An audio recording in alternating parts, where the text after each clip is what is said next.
নমস্কার, বাঙালির পেটুয়া চ্যানেলে আপনাদের সকলকে জানাই স্বাগত। আজকে আমি আপনাদের সঙ্গে শীতকালের সবজি শিম আর রসুন দিয়ে একটা সুন্দর রেসিপি তৈরি করে শেয়ার করব। এই রেসিপিটা খেতে কিন্তু ভীষণ ভালো হয়। যারা শিম খেতে পছন্দ করেন না তাদেরও কিন্তু খেতে ভীষণ ভালো লাগবে। তো বন্ধুরা দেখতে থাকুন আমি শিম দিয়ে আর রসুন দিয়ে তাহলে কীভাবে রেসিপিটা তৈরি করছি। আমি শিমের রেসিপিটা তৈরি করার জন্য 200 গ্রাম শিম নিয়েছি। এবার শিমের দুপাশের শীতটা আমি ছাড়িয়ে নেব, এরকম মাথাটা কেটে নিয়ে।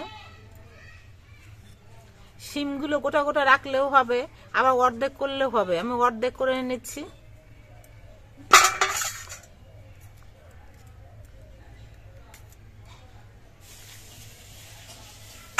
শিমগুলো অনেকটাই কচি আছে, সবগুলো শিমেরই আঁশ হয়নি এখনো পর্যন্ত।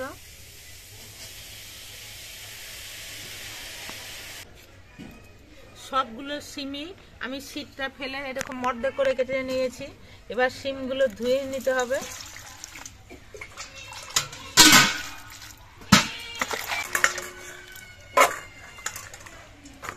শিমগুলো ধুয়ে আমি পরিষ্কার করে নিয়েছি। এবার শিমগুলো ভাপিয়ে নেব, তার জন্য শিমগুলো দিয়ে দিচ্ছি অল্প করে একটু নুন আর অল্প করে জল। এমন পরিমাণে জল দিতে হবে যাতে শিমগুলোও সেদ্ধ হয়ে যায় আর জলটাও শুকিয়ে যায়। সেই অনুযায়ী কিন্তু জল দিতে হবে, খুব বেশি জল দেওয়ার প্রয়োজন নেই। এবার একটা ঢাকনা দিয়ে ঢেকে দিচ্ছি।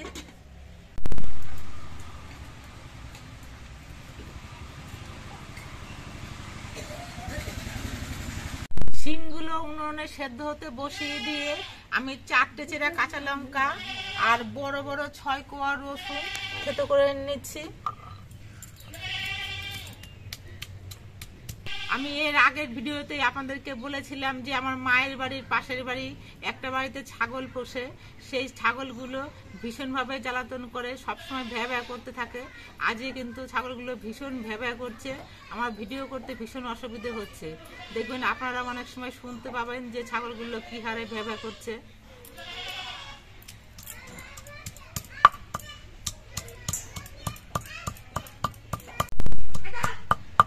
রসুনটা আর কাঁচা লঙ্কাগুলো আমি থেতো করে নিচ্ছি।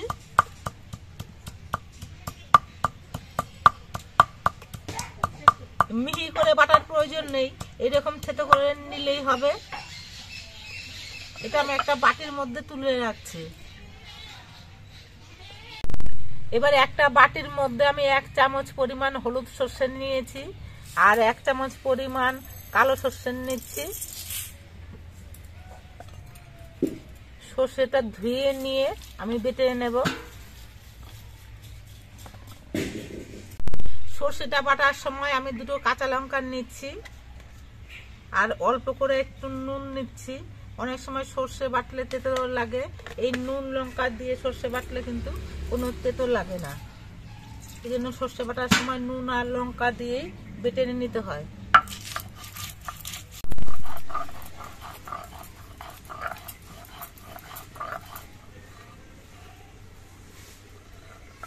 সর্ষেটা আমার মিহি করে বেটে নেওয়া হয়ে গেছে। এবার এটা আমি তুলে নিচ্ছি। এদিকে শিমগুলো আমি বসিয়ে রেখেছিলাম, 5-6 মিনিটের মতো হয়ে গেছে। এবার ঢাকনাটা খুলে নিচ্ছি। এই দেখুন শিমগুলো সেদ্ধ হয়েছে আর শিমের মধ্যেকার জলটাও শুকিয়ে গেছে। এবার শিমগুলো আমি নামিয়ে নিচ্ছি। আবার আমি কড়াইটা উনুনে বসিয়ে দিয়েছি। এবার কড়াইতে দিয়ে দিচ্ছি সর্ষের তেল।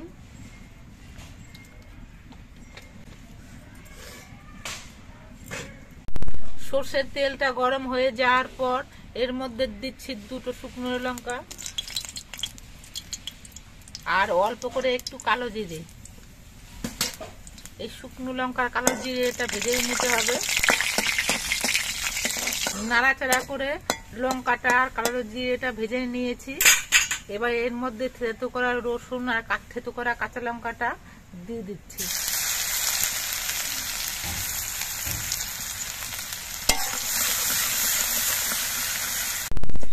রসুনগুলো লালচে রং হয়ে ভাজা হয়ে গেছে আর রসুন ভাজার একটা সুন্দর সেন্ট বেরিয়েছে। এবার এর মধ্যে আমি দুটো বড় সাইজের কোচানো পেঁয়াজ দিয়ে দিচ্ছি। পেঁয়াজগুলো নেড়ে চেড়ে ভেজে নিতে হবে। শিমগুলো সেদ্ধ করার সময় আমি নুন দিয়েছি, সেটা খেয়াল রেখে নিয়ে আর একটু নুন আমি পেঁয়াজের মধ্যে দিয়ে দিচ্ছি। এই রেসিপিটা একটু ঝাল ঝাল খেতেই ভালো লাগে, আমি এর জন্য আরো কয়েকটা কাঁচা লঙ্কা দিয়ে দিচ্ছি। কাঁচা লঙ্কাটা আমি চিড়ে নিয়েছি।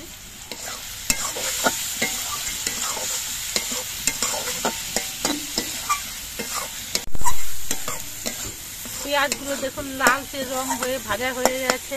এবার এর মধ্যে আমি সেদ্ধ করা শিমগুলো দিয়ে দিচ্ছি।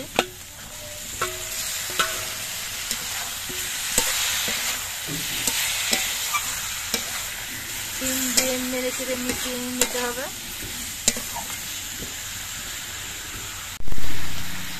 এবার এর মধ্যে দিয়ে দিচ্ছি অল্প করে একটু হলুদের গুঁড়ো। হলুদের গুঁড়ো দিয়ে নেড়ে চেড়ে মিশিয়ে নিতে হবে।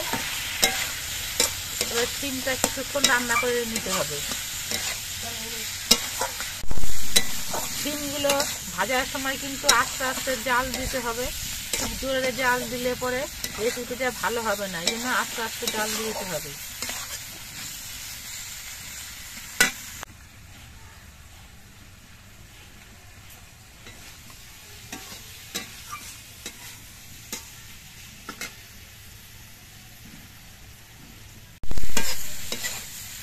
শিমগুলো আমি বেশ কিছুক্ষণ ভেজে নিয়েছি। শিমগুলো আগেই সেদ্ধ করা ছিল, তাতে শিমগুলো অনেকটাই নরম ছিল।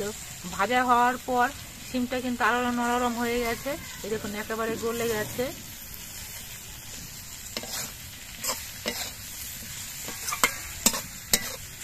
এবার আমি নুন লঙ্কা দিয়ে যে সর্ষেটা বেটে রেখেছিলাম সেটা অল্প একটু জল দিয়ে আমি গুলিয়ে নিচ্ছি, একটু পাতলা করে নিচ্ছি। এবার এই সর্ষে বাটাটা আমি শিমের মধ্যে দিয়ে দিচ্ছি। সর্ষে বাটা দিয়ে নেড়ে চেড়ে মিশিয়ে নিতে হবে। সর্ষে বাটা দিয়ে বেশিক্ষণ রান্না করার প্রয়োজন নেই, মিনিট 2-1 মতো রান্না করলেই হয়ে যাবে। শিমের রেসিপিটা আরো টেস্ট হওয়ার জন্য আমি কিছু কোচানো ধনেপাতা দিচ্ছি। ধনেপাতা দিয়েও নেড়ে চেড়ে মিশিয়ে নিতে হবে।